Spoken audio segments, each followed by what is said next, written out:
ওই অসভ্য লোকটাকে বলছিস আমার শ্রাবণ? এটা বাড়ি থাকলে তোকে ইচ্ছা মতন মারতাম। দুজনের কথার মাঝে হিয়ার ফোন বেজে ওঠে। হিয়া ফোনের দিকে তাকিয়ে দেখে প্রাইভেট টিচার রিমন কল দিয়েছে। রিমন আরেক দিকে আবার হিয়ার খালাতো ভাই। হিয়া কলটা রিসিভ করে বলল, আসসালামু আলাইকুম ভাইয়া। ওয়ালাইকুম আসসালাম। তোরা কই, আসবি না আজকে?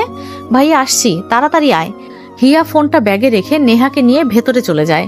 প্রাইভেটে এসে রিমনকে স্যারই বলে, আর আপনি করে বলে। আর যদি বাইরে অথবা বাড়িতে থাকে তখন তুমি করে বলে। স্যার আসবো? হ্যাঁ এসো। এত দেরি করলে কেন বলো তো? স্যার ড্রাইভারের আসতে দেরি হয়ে গেছে তাই। ঠিক আছে বসো। হিয়া নেহার সাথে পেছনের একটা বেঞ্চে বসে। ক্লাসটায় 15 জনের মতো স্টুডেন্ট হবে। এর মাঝে আবার 6 জন ছেলেও আছে। ওরা ওদের মতো আলাদা বসে রয়েছে, আর মেয়েরা এক সাইডে বসে। অবাক্যর ব্যাপার হলো হিয়া এখানে এসে শ্রাবণকে দেখতে পায়নি। নেহা ও কিছুকি হয়ে আশেপাশে দেখছে, কিন্তু পাচ্ছে না। শেষে বুদ্ধি খাটিয়ে স্যারকে জিজ্ঞাসা করলো, স্যার একটা কথা জিজ্ঞাসা করবো? করো, তবে ভুলভাল কিছু জিজ্ঞাসা করলে কান ধরাবো। না স্যার, ভুলভাল না। আসলে বাইরে যে একটা গাড়ি রয়েছে ওইটা কার? রিমন হেসে বলল, ও ওইটা ওইটা আমার বন্ধুর, অনেকদিন পরে দেখা হয়েছে। ও স্যার, উনি কি চলে গেছেন? রিমন হিয়ার দিকে তাকিয়ে বলল, হিয়া বই বের করো। রিমন প্রশ্নটা এড়িয়ে গেল। পড়ানো শেষ হলে সবাই চলে গেল। হিয়া নেহাকে নিয়ে বসে রইল। সবাই গেলে রিমনকে শ্রাবণের ব্যাপারে জিজ্ঞাসা করবে।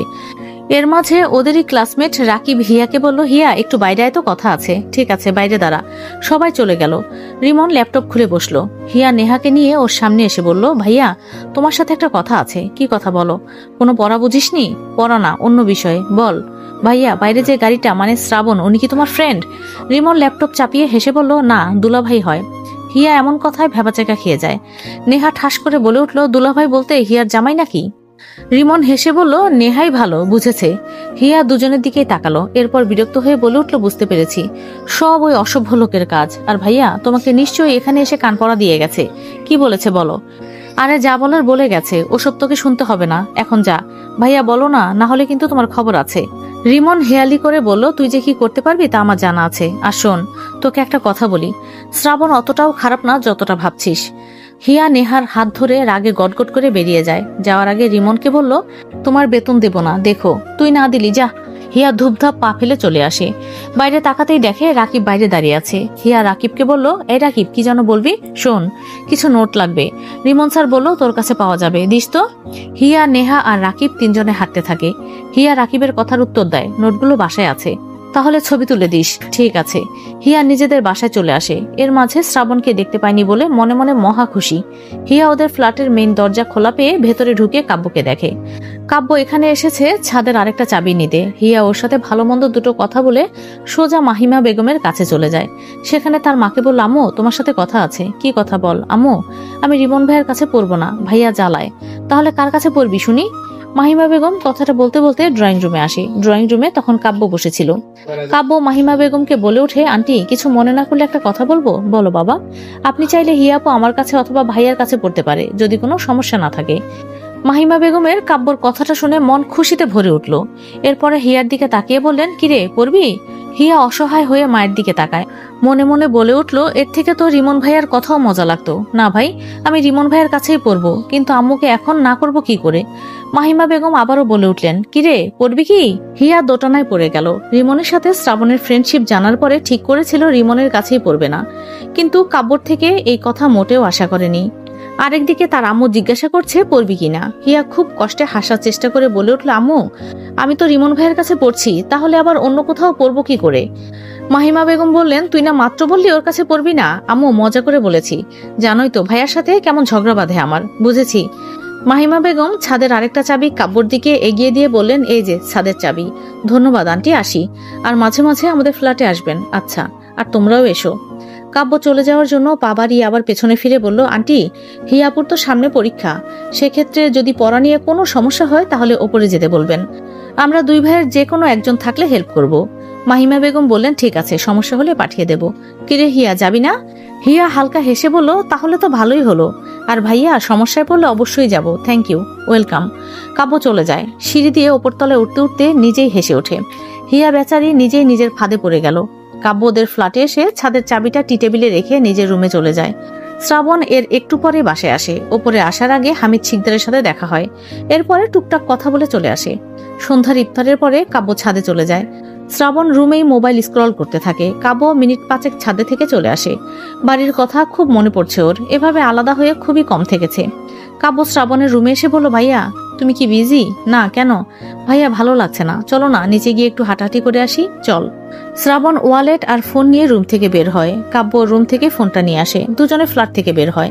কাব্য মেইন দরজা লক করে দেয়। এই সময় কাব্যর ফোনে কল দেয় ওর ফুফাতো বোন রিয়া। কাব্য রিসিভ করে কানে নিয়ে বলল, কি রে, কেমন আছিস? ভালো, তুমি কেমন আছো? ভালো। তো কি মনে করে কল দিলি আজ হঠাৎ? কি মনে করে আবার? জানোই তো। কাব্য ফোনটা মিউট করে শ্রাবণকে বলল, ভাইয়া রিয়া কল দিয়েছে।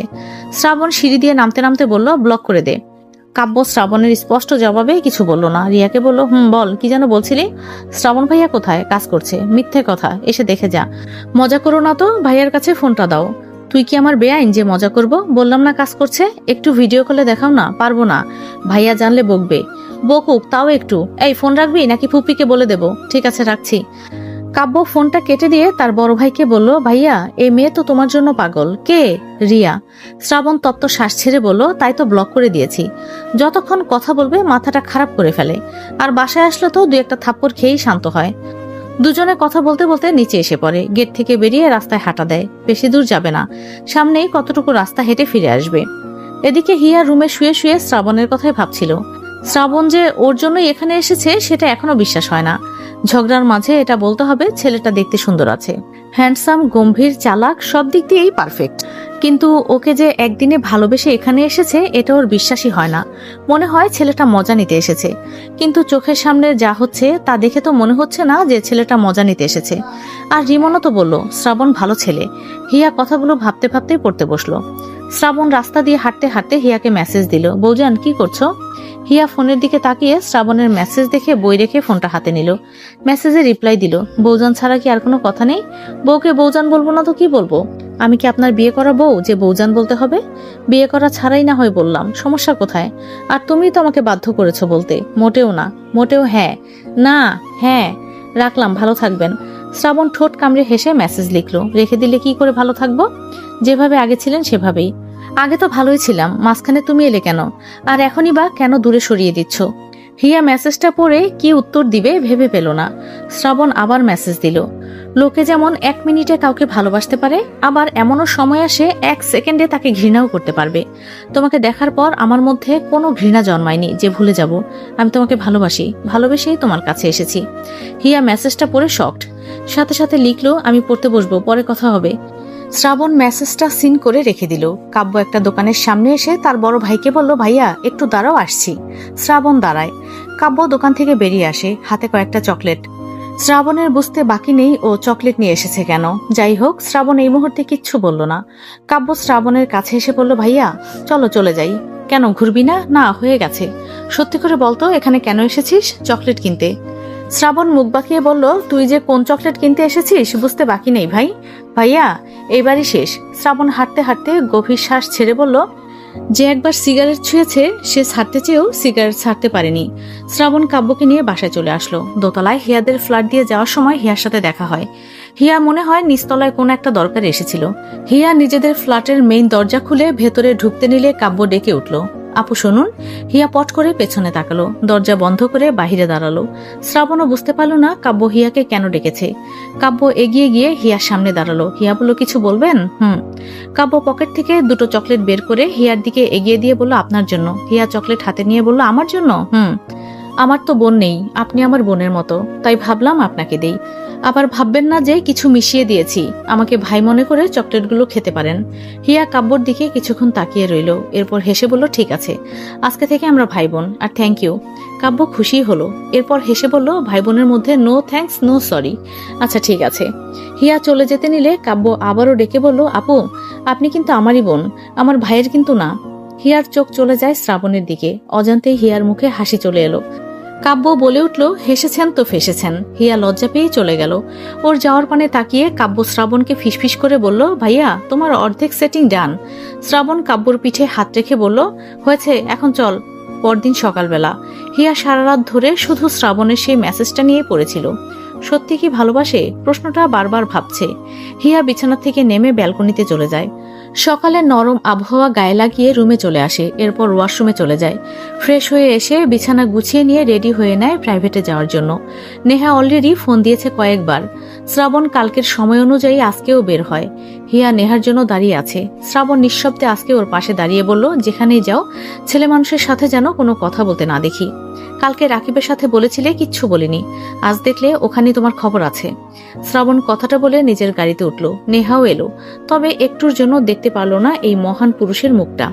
হিয়া আনমনে ভাবতে লাগলো, শ্রাবণ ওকে থ্রেট দিল নাকি আদেশ করলো। যাই হোক, এত চিন্তা বাদ দিয়ে নিজেদের গাড়িতে উঠে বসলো। প্রাইভেটে এসে আজকেও দেখলো শ্রাবণের সেই কালো মার্সিডিজ গাড়িটা। হিয়া ভাবুক গলায় বলল, দেখ নেহা, উনি আজকেও এখানে এসেছে, তবে ওনাকে দেখতে পাই না কেন?